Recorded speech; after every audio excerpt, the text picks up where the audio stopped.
এমসিকিউতে সম্পূর্ণ মার্কই পাবা। এমসিকিউ যদি তোমার কমনও না পড়ে, তাও তুমি যদি এই কয়েকটা টিক্স যদি ফলো করো বা এই কয়েকটা টিক্স যদি প্রয়োগ করো, তোমার এমসিকিউতে পরিপূর্ণ মার্ক, একটা এমসিকিউ তোমার ভুল হবে না। চলো দেখি কিভাবে এমসিকিউতে ফুল মার্ক পাবো। চলো আগে দেখো, এমসিকিউ 3 প্রকার। এমসিকিউ কিন্তু 3 প্রকার আসে।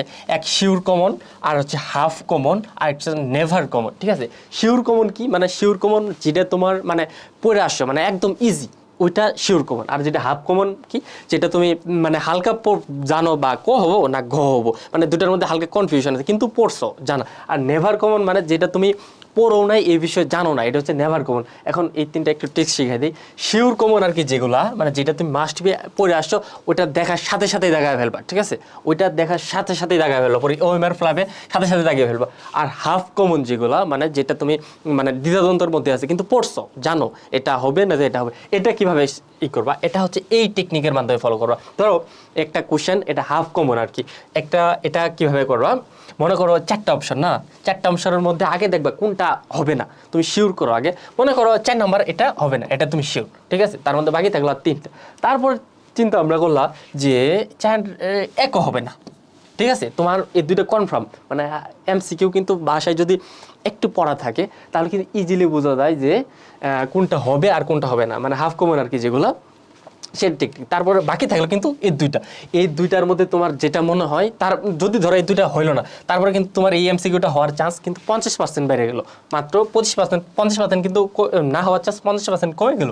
এখন দেখো 50%-এর মধ্যে একটা হওয়ার সম্ভাবনা সব থেকে বেশি, এই টেকনিকটা সব থেকে বেশি ফলো করবা, এই না হওয়ার চান্স আর কি। মনে করো তোমার মনে এটা হইলো, অতএব এটা দাগা ফেলো, ওভার ফ্লেভারের সাথে সাথে দাগা ফেলবা, ঠিক আছে। তারপরে আসো এই যে নেভার কমন, যে এমসিকিউ তোমার মনে করো তোমার দেখোই নাই বা একদম কঠিন আসছে, তোমার কমনই পড়ে নাই, ঠিক আছে, এটা কেমন, এটা কিভাবে করবা, এটা করার দুইটা ওয়ে। এটা হচ্ছে সেম এই টেকনিকে যাবা, আর একটা হচ্ছে রিক্স টেকনিকে যাবা, ঠিক আছে। মানে এই নেভার কমন যদি মানে তোমার নেগেটিভ মার্কিং থাকে, মানে অ্যাডমিশন বা কম্পিটিটিভ এক্সাম এগুলোতে যদি হয়, যদি নেগেটিভ মার্কিং থাকে, তাহলে তুমি এই রিক্স যাওয়া না আর কি, যাওয়ার প্রয়োজন। আমি যখন ভার্সিটিতে পরীক্ষা দিয়েছিলাম 80টা হয়েছিল, সেখান থেকে মানে আমি আর পরে 20টা রিক্স, মানে নেভার কমন 20টা আসছিল, এটা আমি দাগাইনি, মানে আমি কিন্তু চান্স পেয়েছিলাম পরে।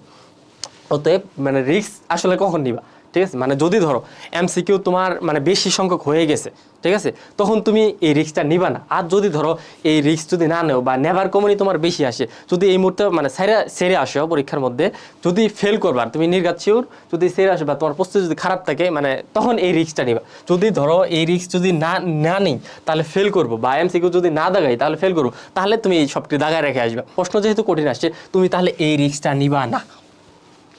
প্রশ্ন যদি কঠিন আসে তাহলে এই রিস্ক নিবা না। নেগেটিভ মার্কিং ভাই অত্যন্ত খারাপ, দরকার নেই। যদি এই 60টা দাগাইতে পারো, নির্ঘাত পাস করবা। আর যদি তোমার মানে নেগেটিভ মার্কিং না থাকে, এসএসসি ইন্টার মানে যেগুলো নর্মাল কোশ্চেন পরীক্ষা দাও, এগুলোতে সবটি দাগায় রেখে আসবা। এগুলো দাগানোর সিস্টেম কি সেম টেকনিক, এই টেকনিকে যাবা আর কি। মনে করো যেটা হয়েছে না, মানে তোমার যদি মনে হয় এই এই এ হবে না, অতএব এটা বাদ দিবা। তারপরে যদি মনে হয় তাও হয় না, এটাও হবে না, এটাও হবে না, অতএব এটাও বাদ দিয়ে দিলা। তারপরে বাকি থাকলে দুইটার মধ্যে যে কোনো একটা দিয়ে দেবা। আর যদি না হয় ভাই, তোমার আশেপাশে একটু দেখার চেষ্টা করো, তোমার ফ্রেন্ড সার্কেল যদি থেকে একটু যদি জানার চেষ্টা করো, ইনশাল্লাহ হয়ে যাবে এটা। তারপরে আসো, এখন মানে এগুলো তো গেল, এখন তোমাকে ডিরেক্টলি ট্রিক্স শিখিয়ে দিই। এগুলো দেখো, calculator hacks, calculator tricks must, এটা তোমাকে জানতেই হবে। তুমি যদি সায়েন্সের স্টুডেন্ট বা কমার্সের স্টুডেন্ট হয়ে থাকো, এই ক্যালকুলেটার ট্রিক্স তোমাকে মাস্ট বি জানতে হবে। এই ক্যালকুলেটার ট্রিক্স যদি তুমি জানো, তোমার আমি শিওর তুমি জিন্দেগি তো এমসিকিউতে ফেল করতে না। অতএব এই সায়েন্সের চ্যাপ্টারগুলো ক্যালকুলেটর ট্রিক্স মাস্ট বি জানতে হবে। তারপর আসো কি, বাসায় এমসিকিউ বেশি বেশি প্র্যাকটিস করা এবং সময় ধরে এক্সাম দিতে হবে। এখন মানে স্টুডেন্টদের কি বলবো আর কি, মানে এরা এই সিকিউ নিয়ে এত পড়া মানে এত পড়ে, বাট এই এমসিকিউ অত্যন্ত পরিমাণ অবজ্ঞা করে। এটা সব থেকে একটা খারাপ বিষয়। যদি এমসিকিউতে A+ পাইতে যাও ভাই, এই কোনো সাবজেক্টে যদি A+ পাইতে যাও, এমসিকিউতে ফোকাস দিতে হবে। আর যদি ফেলও ঠেকাইতে যাও, এমসিকিউতে ফোকাস দিতে হবে। ফেল করলে ভাই, গণিতে ফেল করলে মানুষ এমসিকিউতে ফেল করে, আইসিটিতেও সেম এমসিকিউতে ফেল করে। অতএব এমসিকিউটা অত্যন্ত গুরুত্বের সাথে চেষ্টা করতে হবে, আর সর্বোচ্চ চেষ্টা করতে যেন এমসিকিউ বেশি হয়। মানে এমসিকিউ আমার বাংলাতে হয়েছিল 29টা, আর মানে মোস্ট অফ দ্য গণিতে মানে এসএসসিতে গণিতে একটু ভুল করছিলাম, এই জন্য আমার 28টা হয়েছিল আর কি, ওই জায়গাতে 2 মার্ক কম পাইছি। এটা অত্যন্ত একটা বোকামি একটা কাজ করছিলাম। তারপরে কি, বাসায় এমসিকিউ বেশি বেশি প্র্যাকটিস করা এবং সময় ধরে এক্সাম দিতে হবে, ঠিক আছে। মানে প্র্যাকটিস করার সময় ধরো একটা মডেল কোশ্চেন যখন প্র্যাকটিস করবা, তখন ঠিক ঘড়ি ধরে প্র্যাকটিস করবা, ঘড়ি ধরা ছাড়া প্র্যাকটিস করবা না। তারপরে কি রিড দ্য বুক প্রপারলি, দাগিয়ে দাগিয়ে পড়া, ঠিক আছে? Read the book properly. মনে করো এমসিকিউ কিন্তু সবসময় গাইড থেকে ডিরেক্টলি সরাসরি কমন আসে না, বুট কোয়েশনগুলো সরাসরি কমন আসবে না। যেহেতু কমন আসবে না, অতএব তুমি বই মানে বাংলা, বিশেষ করে বাংলা এমসিকিউ বা থিওরিটিক্যাল যেগুলো পড়া, এগুলো দাগায় দাগায় পড়তে হবে। দাগায় দাগায় পড়ার কোনো বিকল্প নেই। আর দাগিয়ে দাগিয়ে যদি তোমার কাছে না পড়তে পারো, বা অনলাইনে দেখবা দাগানি বই পাওয়া যায়, এগুলো একটু কয়েকটা দেখিলেই তুমি একদম ভালো একটা অ্যামাউন্টে মার্ক তুলতে পারো এখান থেকে। তারপরে আসলো এই টেস্ট পেপার সলভ, নিজ বুট কোশ্চেনে টেস্ট পেপার সলভ, নিজের বুট কোশ্চেনের top school, college and cadet college. মানে টেস্ট পেপার তোমাকে মাস্ট বি সলভ করতে হবে। এমসিকিউর যে টেস্ট পেপার, এগুলো কি নিজের বোর্ডের টপ স্কুল, তোমার বোর্ডের যে সব থেকে ভালো ভালো স্কুলগুলো এবং কলেজ, সব থেকে ভালো কলেজগুলো। তারপরে যদি সময় থাকে ভাই, তুমি ক্যাডেট কোশ্চেন মানে ক্যাডেট কলেজের কোশ্চেনগুলো একটু সলভ করার চেষ্টা করো। এটা থেকে অত্যন্ত পরিমাণ আর কি তোমার জন্য ভালো হবে। তারপর কি এক্সাম হলে টাইম ম্যানেজমেন্ট, ঠিক আছে? এটা যে কত পরিমাণ গুরুত্বপূর্ণ, ঠিক আছে? এক্সাম হলে টাইম ম্যানেজমেন্ট যদি তুমি না জানো, তাহলে তুমি কী করো?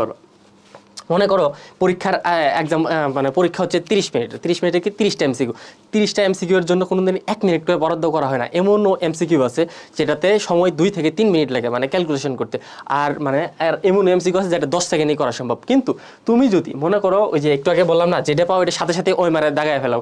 মনে করো তুমি এক পাইলা, একসাথে দাগাইলা 2 নম্বর এমসিকিউ, এটা তুমি পারো না, এটা মোটামুটি কঠিন, ওতে এটা সাথে সাথেই ত্যাগ করে আরেকটা দিয়ে চলে যাবে। যদি ধরো এই 2 নম্বর তুমি পারো না, এই 2 নম্বরে যদি মানে তুমি সারাক্ষণ এটা নিয়ে গোতাগতি করো যে এটা কেন হইলো না, এটার পিছে যদি অত্যাধিক সময় দেওয়া যাবে না, যেটা কঠিন এটা বাদ দাও, এটা পরে সময় থাকলে করবা, মানে এটার পিছে কোনোভাবেই সময় দিবা না। যদি দেখো তোমার একটা কমন পড়ে না, যদি কমন পড়ে এটা সাথে সাথে শেষ করে ফেলবা। অতএব এই এক্সাম হলে টাইম ম্যানেজমেন্ট ইজ অত্যন্ত পরিমাণ গুরুত্বপূর্ণ আর কি। এটা এইগুলো যদি একটু ফলো করো, ইনশাআল্লাহ তুমি এমসিকিউতে ভালো অ্যামাউন্টের একটা মার্ক তুলতে পারবা। আর এমসিকিউ 30-এ 30 পাওয়া কিন্তু আহামরি কঠিন না।